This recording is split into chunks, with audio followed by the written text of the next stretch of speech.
Today's podcast is brought to you by Kentucky Farm Bureau Insurance. Accidents happen.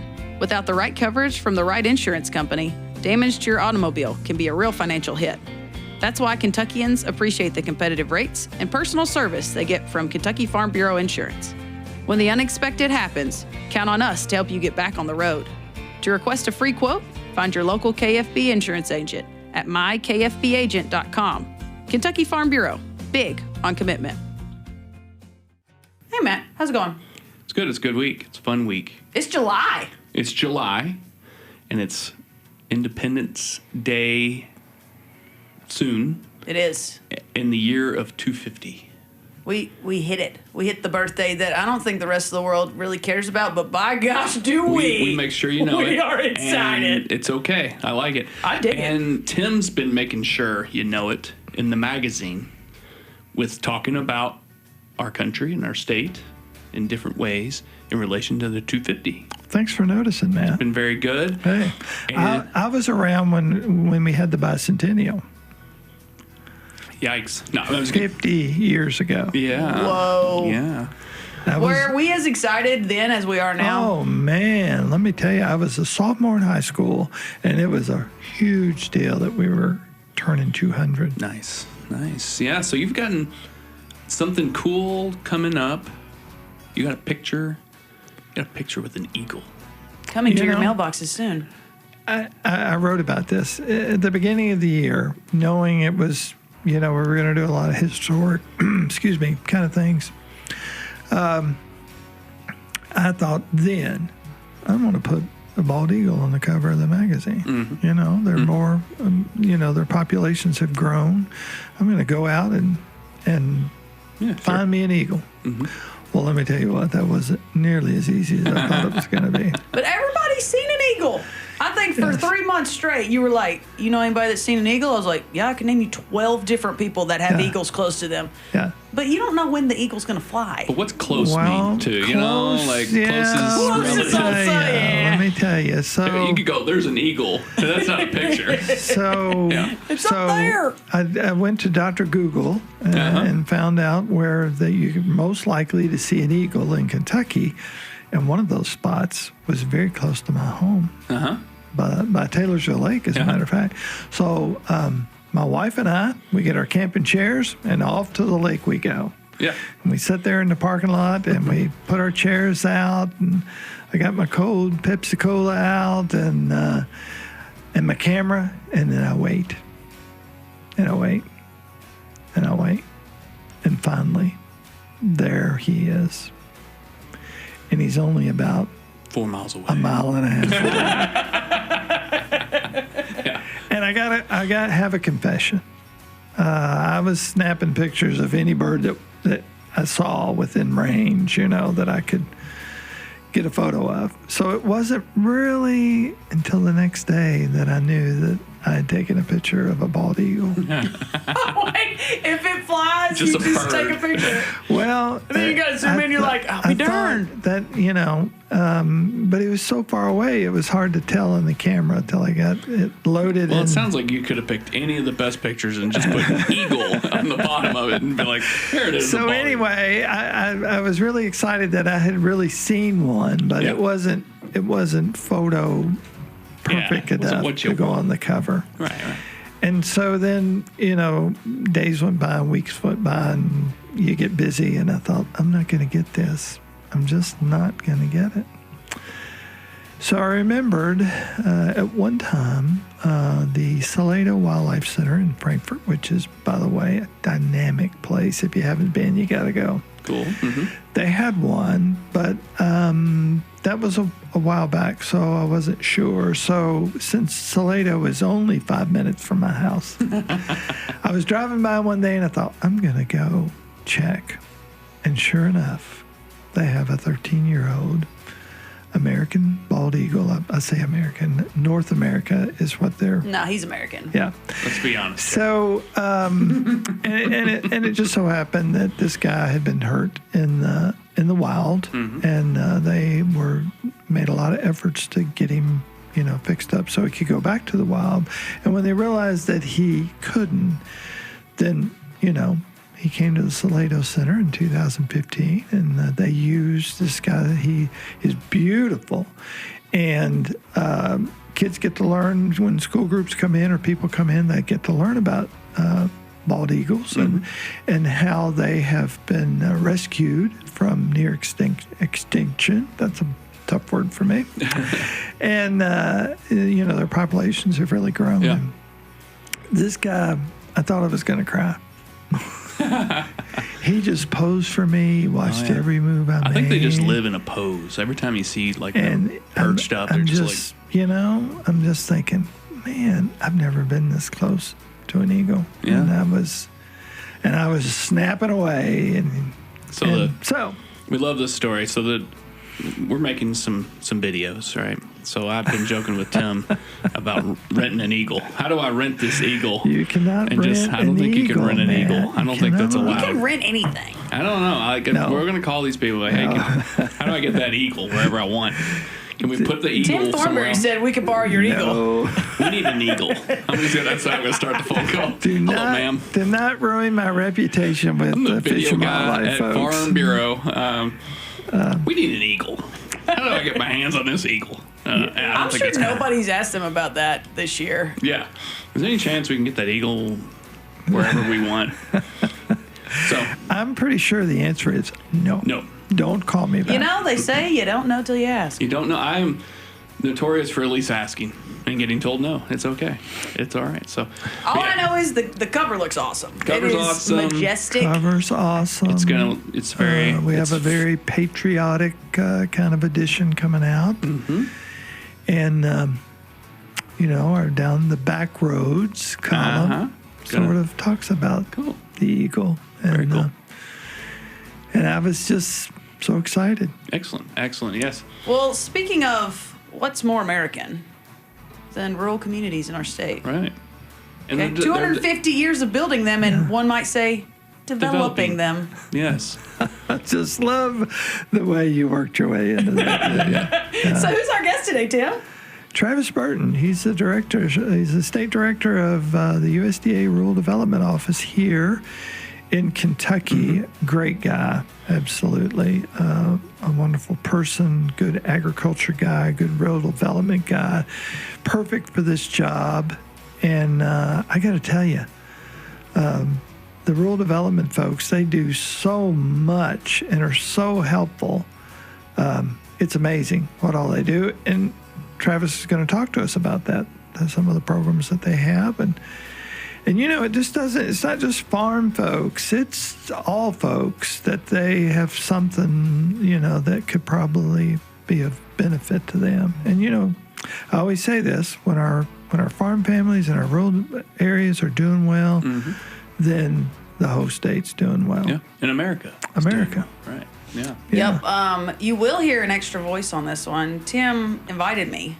I don't know if he was excited after I got there. I was kind of picking on him some. But no, we had a good time.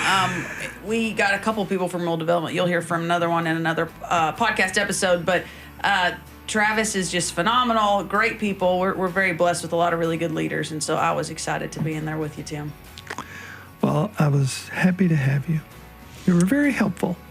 Every now and then. I at least filled in a couple silences. I'm pretty good at that. Yeah. All right, let's get to Travis. Without further ado, I'm Renee Carrico. I'm Matt Hilton. Tim Thornberry here. Let's get roll.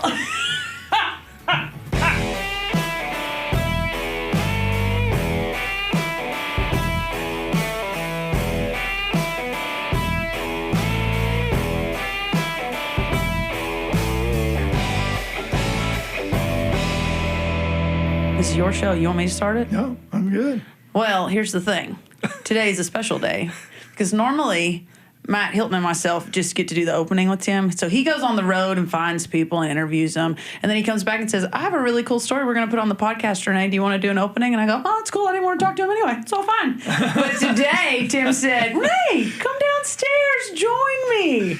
I invited her, So I'm playing second fiddle to Tim today, but that's normally my seat. Somebody's got to do it. It's a good role. It's a good role. It is a good role. There are much worse people to be second fiddle to than Tim Thornberry. Exactly.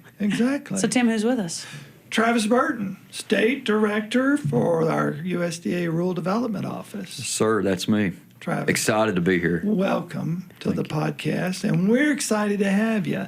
And I've been trying to do a little homework here, Have had a good friend of yours, David Wayne, in a couple of times. Yes, David is the man. And David talks about all these programs, and I'm going, how do you keep track of all this? Well, I'm going to ask you the same question. I was looking over, the state page here and thinking, I didn't know they did that. I didn't know they did that. How do you keep track? First off, tell us a little about the office and what it does, and then we'll talk about some of the programs. Well, I'm happy to answer your first question. I keep track by writing the acronyms down on the palm of my hand. Let's see your hand. It is officially the most relatable thing said on the podcast. No, it is a lot, and I do have to say, David Wayne, who leads the Farm Service Agency here in Kentucky, does an amazing job for our farmers and ag community. He comes from USDA, unlike me, and so he's been a great friend, and I can tell what a great leader he is. And I'm not just saying that because he keeps me in check and helps answer all my questions, but we work very closely together, and he does a tremendous job. On the rural development side, we focus on identifying opportunities to move our rural communities forward, to ensure that the people living in rural Kentucky have access to the things they need to pursue economic prosperity and to pursue opportunity. And we focus on several programs to accomplish that. And we can talk a little bit more about those, but it's essentially our focus is the ABCs of rural communities: affordable home ownership, business development, and community infrastructure. Do you find that a lot of people, maybe like myself, don't know about all these things? So is education a big part of what you do? Absolutely. It's a huge part of what we do. And since I was appointed by President Trump last May, I have tried my very best to be very intentional about getting out on the road, talking to groups about our programs, talking not just about our programs, but how can our programs interact with these groups? How can these groups share information that's relevant to the people they're working with? We get a lot of requests, and I always try to take advantage of those as we can and as time permits. But, we, with so many different programs, we have a lot of different constituents. I mentioned, those ABCs, but when you talk about home ownership, we're talking about largely working with individuals. And when we talk about business development in rural communities, we're talking about business owners and entities that work in workforce development. When we talk about community infrastructure, we largely talk to elected officials, county leaders, city leaders, hospital leaders. And so we have something for everybody, and making sure that everybody knows a little something about our programs is very important. The thing I say, and I always want to stress when I'm out and about, is if you're working on a project, just think of us. Mm-hmm. Let us know. Give us a call. Google us. Ask AI if we could help you out. I mean, whatever it takes, but at least keep us on the radar, because there's a good chance we could be a partner with you. Who's this AI person? Well, you can name him whatever you want, Just Tim. kidding. Just kidding. Tim's besties with Copilot. Don't let him fool you. Copilot scolded me yesterday, but that's another story. What you said about David Wayne, he said the same thing about you, by the way. Oh, well. He did. He's a big fan. So he's like I said, he's a great guy, and we're a good team. Well, I want to jump back on that, because the three of you, and I'm going to throw Jonathan Schell in the mix, whether it's you guys doing the Murph Challenge and doing things on the side, or whether it's you all being at the same types of ag events together, it's really neat seeing, I want to say, the trio of you getting to be at so many places, or being in absolute opposite ends of the state. And it's funny, you're like, oh, I just talked to him on the way in, and when we see you guys. So But I do want to back up on something else you said. You do not have a huge background in USDA, correct? Correct. So talk to us about your background. Kind of what have you done over the years? Because when your name popped up, immediately a lot of people said, well, I do know that name. And they knew you from other roles. So talk through maybe where people may have seen you before and kind of where you're from, that kind of piece. So my background, it goes. I've had a lot. I can't keep a job. That's one thing I figured out. But no, outside of school, I've had some different roles in government, and from working in the U.S. Senate to the State House to the Department of Agriculture here in Kentucky, which led me to some work in government relations on behalf of the business community and our hospitals. So what I really liked about that time was when I was working for the business community at the Kentucky Chamber, I got to do a lot of work with small businesses in rural community. I did get to focus some on agriculture policy. We started an ag policy council while I was there. And then I did move to the Kentucky Hospital Association, where I got to work directly with and advocate for rural hospitals and access to healthcare in rural communities. So it a different background, but has translated well into the work at USDA Rural Development. Do you think that when people see that USDA, they automatically think, well, you're all about the farm? Well, rural development does so much more than that. So, not going back to the educational piece, but do you find that sometimes people have a misconception of all the things that you do? Yes, but that's okay, because at the end of the day, what is good for our rural communities is good for our farmers. What's good for our farmers is good for our rural communities. And, under Secretary Brooke Rollins, the focus at USDA has returned to serving our farmers. And again, that's intertwined with our rural communities, but we have worked really hard to step up and do our part in that mission, because we've worked closely with Commissioner Schell. We're working closely with David Wayne at FSA to make sure that that's not lost on us. We want to make sure that our ag community is benefiting from our programs just like anyone else. And that's not a hard job because, like I said, they're truly intertwined, and what's good for one is good for the others. But we do want to make sure that that work we're doing through those programs, the information is getting out not just to the county judges or our magistrates or small business owners. We want to make sure our farmers understand that too. And I have to say thank you to Farm Bureau. They've made that job very easy, and we've worked closely with the team here to get the word out about our programs that may be beneficial to farmers. We are a little partial to Farm Bureau here. So. Absolutely. So when you came into this role, were there any programs, you talk about what's good for rural is good for farm, what's good for farm is good for rural. Were there any programs that you were like, man, that I didn't even know that was happening, and now you're getting a chance to help bridge that connection? Was there any that just popped out that you're like, man, that's one extra scroll on the Google search, and I wish I'd have known that 5 years ago? Sure. One of the first success stories I heard about when I found out this was happening was under President Trump's first administration. I believe it was maybe 2019 or so, but the Kentucky Cattlemen's worked with our value-added program.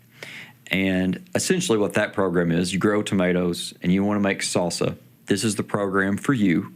You can gain access to capital to develop a marketing strategy, make a label. So they use this program to help develop beef solutions, which put their product on the shelves at Kroger.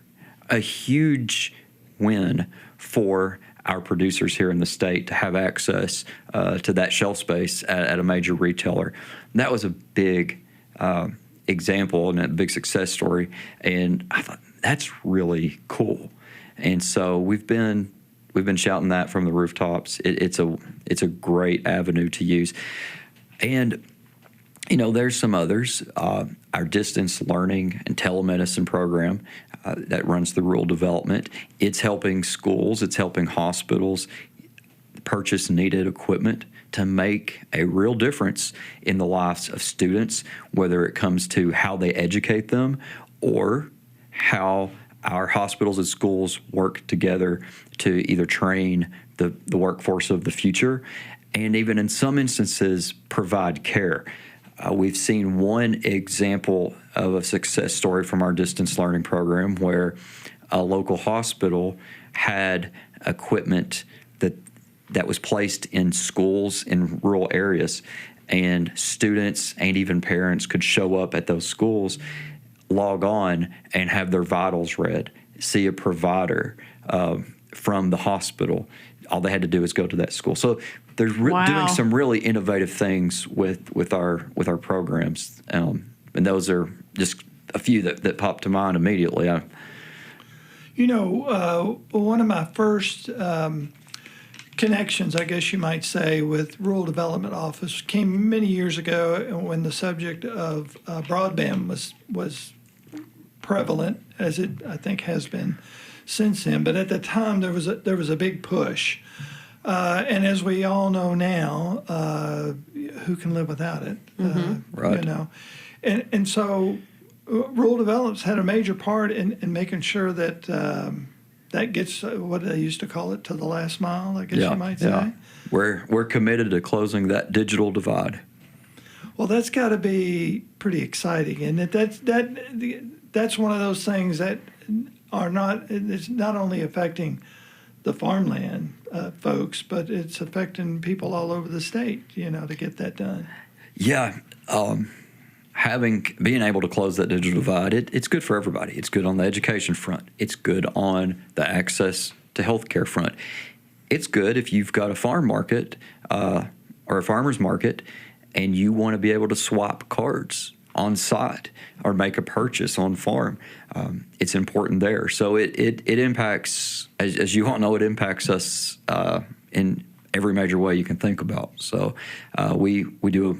Like I said, I mentioned the distance learning, and we do have some other programs, too, that are benefiting communities in Kentucky as we continue that effort to close the digital divide.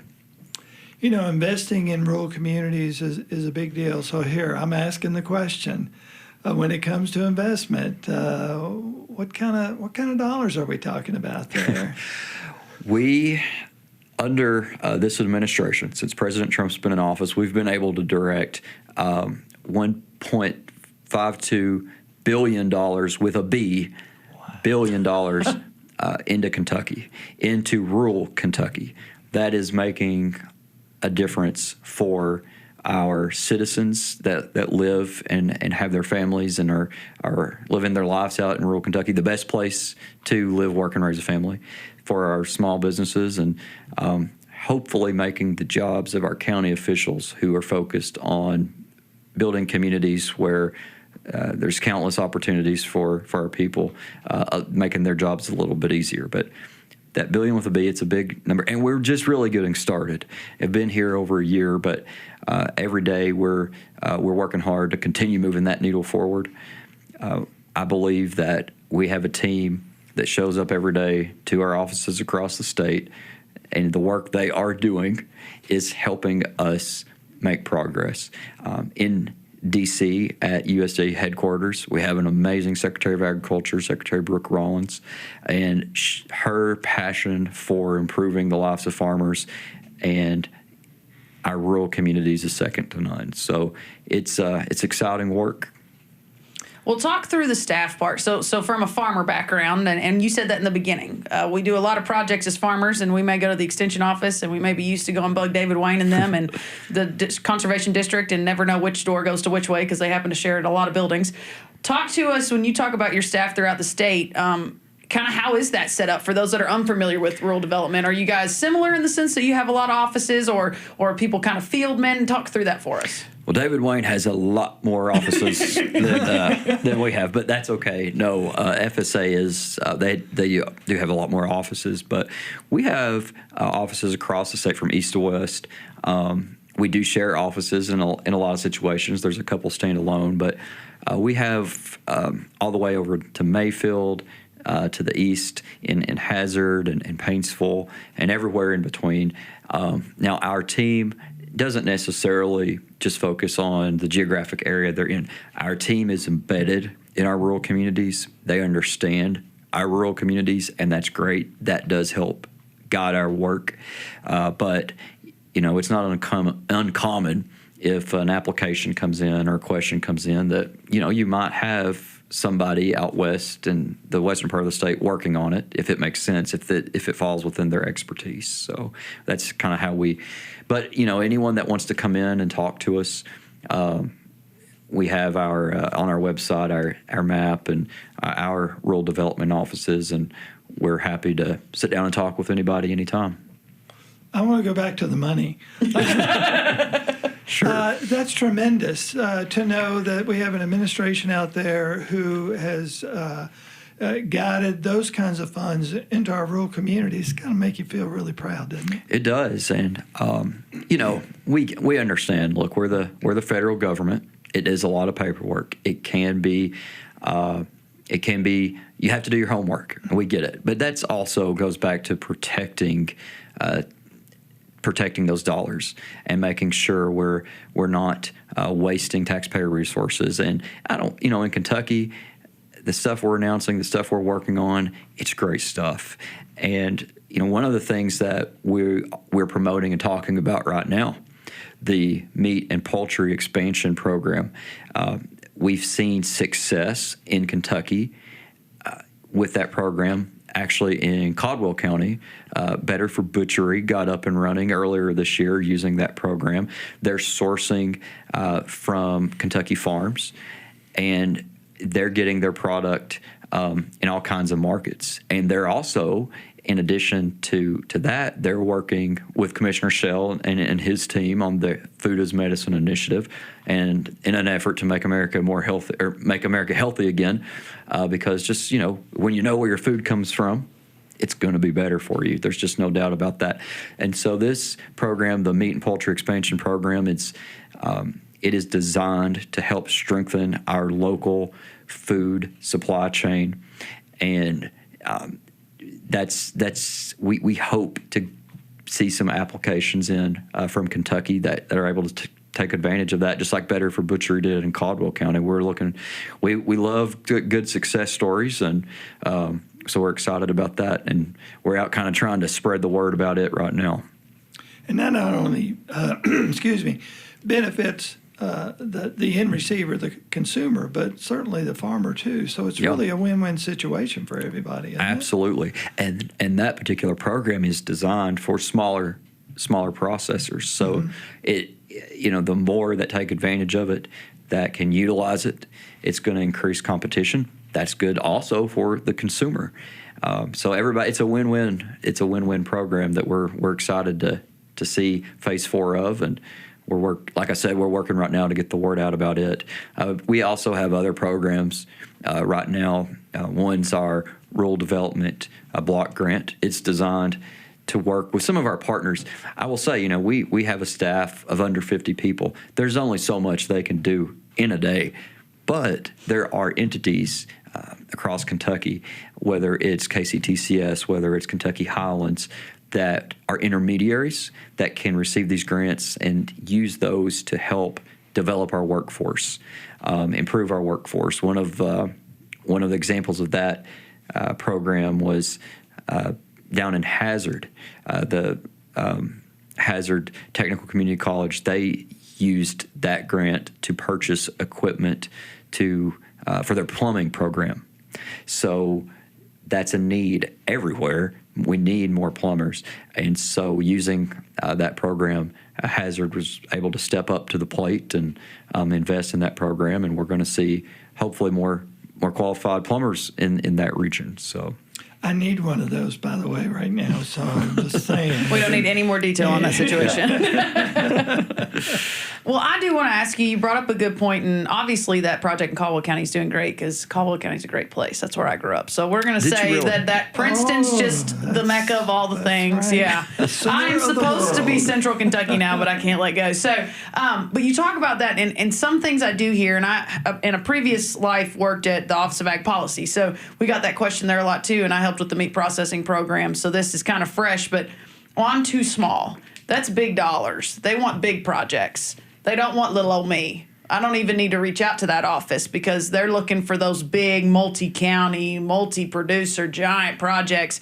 I think they think they're supposed to be beef solutions before they even apply. So if somebody were to say that, what would kind of your counter to that be to encourage them to talk to your staff and see if these things work out? Well, you don't know until you ask. And if that program doesn't fit, the reality is we've got a bunch of programs. And so we may be able to find a fit. It's just so important if you are working on one of those big projects or you're a small processor that needs some new equipment, think about USDA rural development.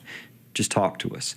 And what's really cool, we do have some team members that are very familiar with programs outside of rural development that are more than happy to make connections if rural development's not a fit. We want to see rural Kentucky be successful. So whether or not it's a rural development program or not, we want to connect you. I mean, we send people to FSA. FSA sends people to us. It's just we're one team focused on moving Kentucky forward. And so, but to know the answer to that, we just need to talk to you. You know, one of the things I noticed on the website, and these are always sad situations, but I'll give last night, for instance, we had a lot of storms, a lot of flooding, flash flooding, things like that. Hopefully there wasn't much damage here. But you guys have a hand in some of those programs too to sort of help communities recover when something like this happens. Is that true? It is. It's an agency-wide effort. As far as USDA is concerned, and everybody has a role to play. Typically, rural development would be after the initial damage is assessed, initial dealing with the disaster. We kind of come in and start working with communities on that long-term recovery. And I learned that pretty quick. It was just a few weeks in to me being sworn in when the tornadoes hit down in Laurel County, Russell County, and Pulaski County. So learned pretty quick, what can we do? Because immediately I wanted to know answers. We got on the phone with our national team, like, this just happened. It's awful. What can we as rural development do? And so we worked through that. And rural development, like I said, we kind of come in on the after you deal with the initial damage and start that long-term rebuilding plan. You know, rural development really is like a neighbor in every county, isn't it? That could be a commercial, couldn't it? You can have that, Travis. Thank I'm you. giving you that. That is appreciated. I like it. But that's what it, as we sat here and talk about it, first off, I see the passion, I hear the passion in your voice and see it in your eyes. They really are, there for everybody. Yes. In some sense or another. And that's got to be a relief to a lot of folks, especially when you get into smaller counties, maybe counties that are in a little bit more of an isolated location. That's got to make them feel good, got to make you feel good. Yeah, I mean, that's who we're here to serve. And, the president recently said he wants this to be a country of homeowners and of home ownership. And we've got a role to play in that at rural development. We work with individuals in every part of the state that want to pursue that American dream of owning their own home. We have the best loans available for qualifying individuals. And we also even have, from time to time, grant programs that help with certain home repairs. So, that's how we really work with just kind of individuals to make a difference outside of when we deal with the entities we've talked about, like, a college system or an intermediary or something like that, or a county official. We work with, like I said, the people we work with, they vary from a homeowner to a farmer to the owner of a business. I got one if you don't, Renee. You're on. This is your show, buddy. Advocacy is obviously a word that we use a lot here and spend a lot of time doing that. And I think Mr. Kyle Kelly's in the other room somewhere. He's one of our folks that lives that. I'm sure you find that you do a lot as an advocate, whether it's talking to local people, local leaders, state legislators, at all levels. we're kind of lucky here in the fact that we have General Assembly members that are really usually in tune to the rural development piece, if you will. Yeah. Talk to me a little bit about those efforts and how important they are. I don't know if it's advocacy. I don't know if it's just selling our programs, but it is a very fun part of the position, being able to talk to legislators, talk to county leaders about what we can do. I think being able to work, the legislature, for example, it was a budget year. So our legislators know very well about what every person or what every group in their district, what they wanted some funding for.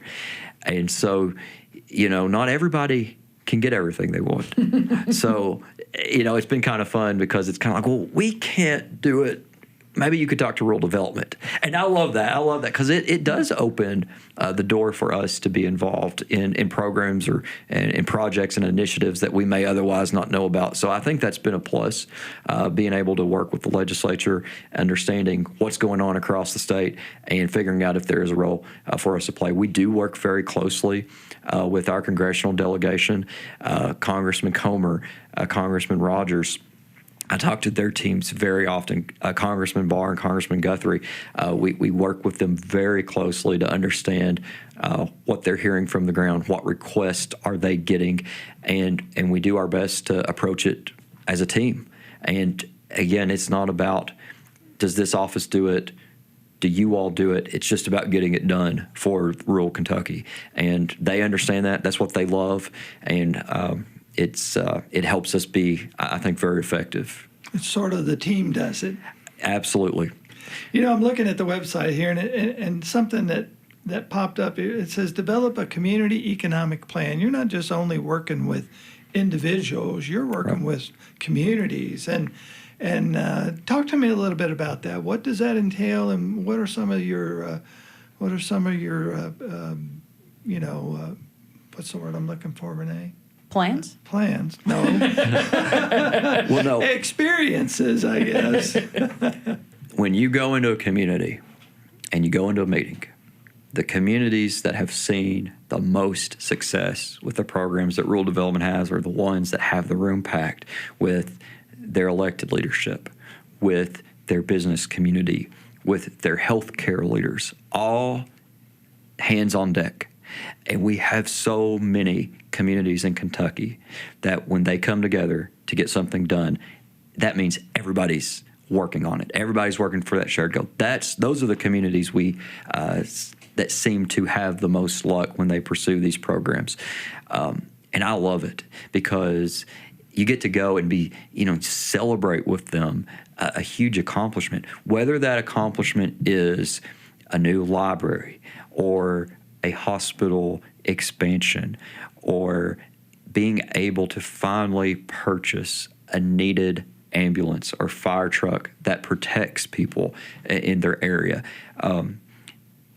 You see the best of Kentucky when you see these communities coming together to pursue that common goal, and we get to be a part of that and getting to work with them as they. And what's also I can tell you, you see this on the news. We get to hang out with Congressman Comer in Fulton County to celebrate a new ambulance. It's on the news in Paducah.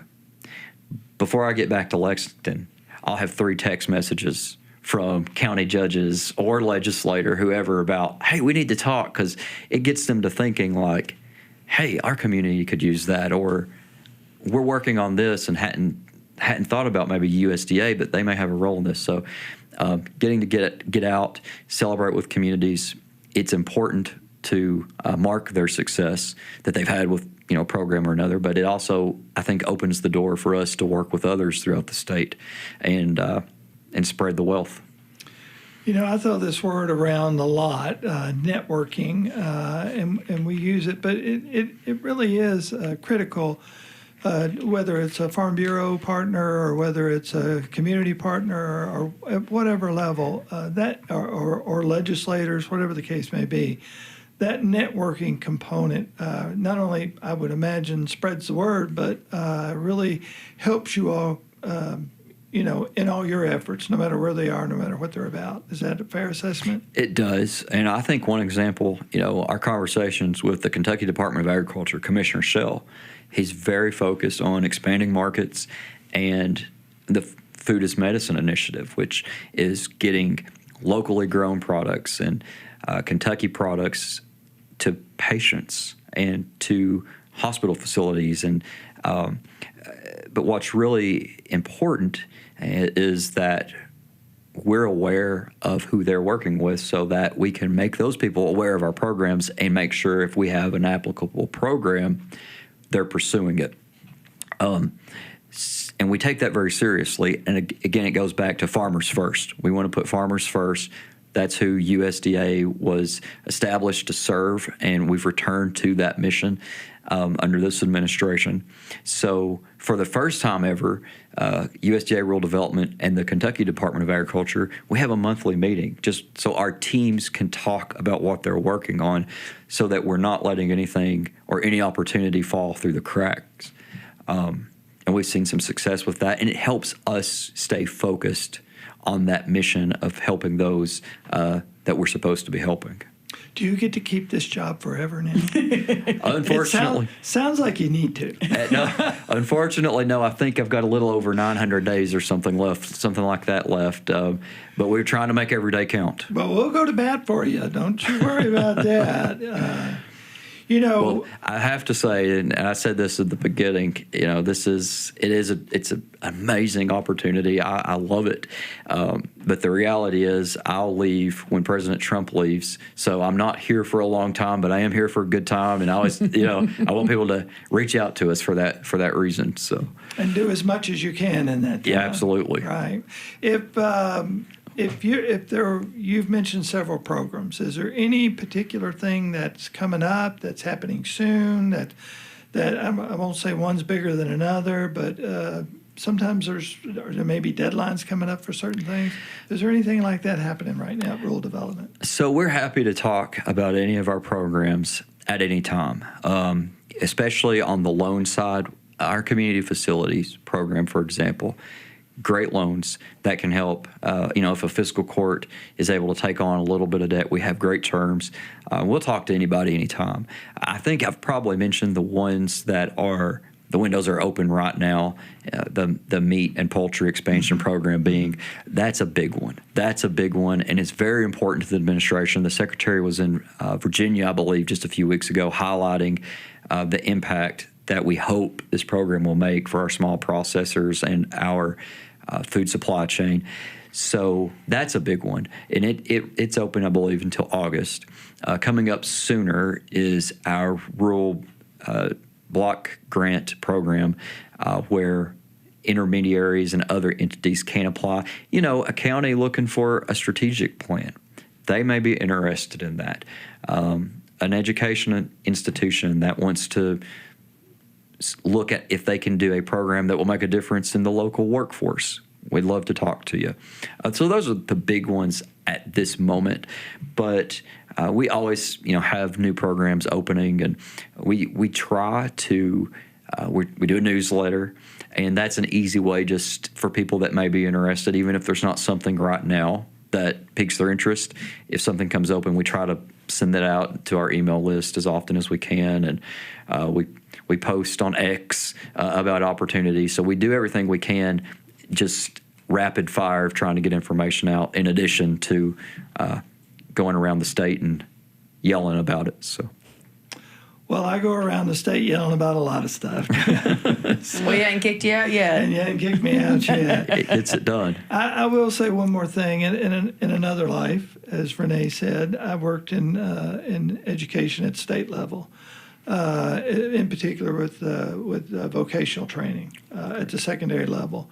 Had I only known, and taken the time to learn, those jobs are so very important. That type of education is so very important. And you guys, I was so glad when you started talking about education. I said, they do education too? Wow. Yeah. That's got to be a real major piece to get folks involved and to move that needle when it comes to getting our citizens educated as much as we can.